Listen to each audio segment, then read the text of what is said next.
Катастар ниту носи, ниту брише решение по сопствена волја, се огласи директорот на агенцијата Иван Живковски по обвинувањата на градоначалничката Данила Арсовска за впишаните дивоградби од Чаир. Тврди, се по законот за катастар постапиле по решение за легализација, издадено и доставено од општина Чаир.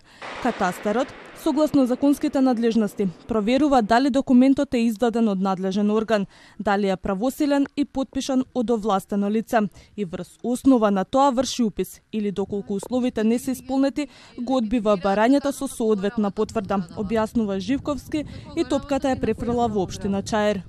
Исто решение е донесено од овластен орган, што во конкретниот случај е дали тоа решение, односно правен основ има печат за правосилност, или има од самиот печат потпис од самиот подносител, значи од самиот градоначалник или печат од самата општина, и колку нели технички е се во ред, ние сме обврзни согласно законот за катастар да постапуваме. Социјалдемократите денеска со нови обвинувања и прозивки до власта прашуваат чиј интерес стои зад заштитата на 150 дивоградби во Чаир, зошто премиерот Мицкоски не бара одговорност од своите коалициски партнери во Влен и зошто министерот Тошковски не отвара истрага. Опозицијата бара овие прашања да се отворат на вонредна седница на Советот на градот Скопје. Наместо санкции штитат криминал. Наместо постапки имаме закани и сценарија за страф.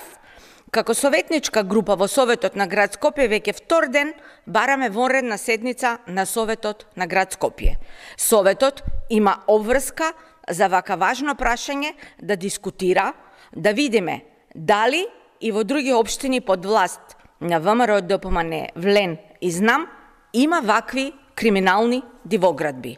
Живковски на обвинувањата на СДСМ одговори со контраобвинувања. Им порача дека неприфатливо е да имаат толкави непознавања од законот за локална самоуправа и агенцијата за катастар. Скандалот ескалираше кога Арсовска објави дека општината Чаир легализирала 150 дивоградби, пошто влеза во отворена вербална војна со ГНИУ. Скандалот продолжи со истурење смет и обвинувања дека е приврзок на ДУИ. Арсовска вели не запира и сите документи ќе ги објавува за да бидат на увид на јавноста.